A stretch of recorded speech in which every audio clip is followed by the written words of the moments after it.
has been spotted boarding Air Force One yesterday.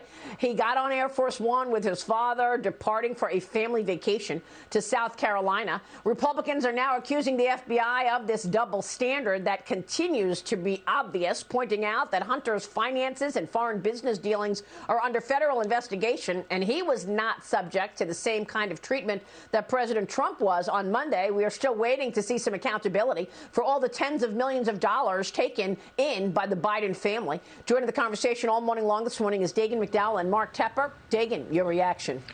Well, people within the FBI have been trying to prop up Hunter Biden and cover up what he's doing.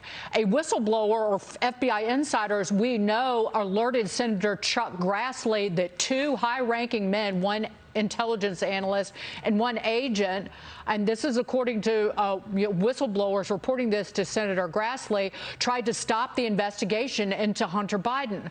The analyst opened an assessment that was used to improperly discredit negative Hunter Biden information as disinformation, of course, and ordered the matter closed without providing a valid reason. Again, people are, there's a former special agent for the FBI, Thomas Baker, who wrote about this in the Wall Street Journal this week. And it's so insidious and gross within the FBI trying to cover up whatever Hunter Biden did illegally, and by extension, Joe Biden, that in August of 2020, when Grassley and fellow Senator Ron Johnson were beginning to look into what Hunter Biden was up to, that they were starting their own investigation of his business dealings, Ukraine, China, you name it.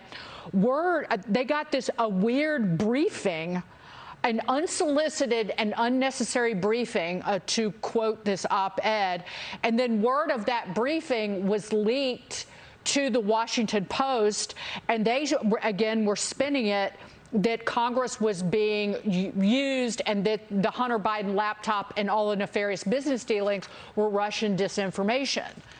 It's never ending. Yeah.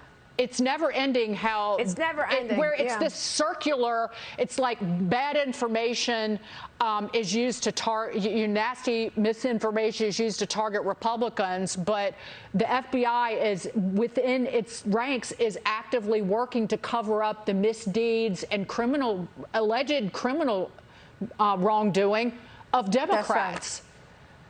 Yeah, that's right, Dagen. You're absolutely right. And you know why it keeps happening? Because there's no accountability. Right. So, people go back into the water when the shark is dead, right? I mean, there's no accountability whatsoever. We had an entire 3 years of a Russia collusion story that the FBI knew was a lie, and instead they kept pursuing warrants to spy on Trump officials. We had an entire impeachment trial where a sitting president was being impeached, and what was happening? Because he had a phone call with the head of Ukraine, and what was on the Hunter Biden laptop that the FBI was sitting on? $1 million a year given to Hunter Biden by Burisma in Ukraine for sitting on the board, and he had no experience whatsoever in it. And then as soon as Joe Biden is no longer vice president, they cut his salary. I mean, come on. You had a story around Gretchen Whitmer, the governor of Michigan, that apparently 4 guys who were trying to kidnap her,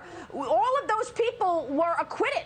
OK, that trial is now pending because there's an appeal. But they're saying that the FBI entrapped those people to fit a narrative that anybody who supported Trump was an extremist. This is happening over and over and over again, and it's going to continue happening until there's accountability. That's what I say, Dagen. I don't know how you ever get it. I really don't. I don't want to be negative, but in terms of the people who work within these agencies, they're entrenched, and I don't ever know how you clean up the malfeasance within. And these are law enforcement agencies that are supposed to be, just simply working to enforce the law. I know the Justice Department is politicized. It's run by a political appointee. But when you look at the FBI and by extension, the IRS, they're being used to go after people's political opponents in really dangerous ways. Exactly. Yeah, they're doing exactly what they tried to attack Trump for doing, and he didn't. And yet they're doing exactly that. It's absolutely outrageous, and every American should be outraged by this. We are.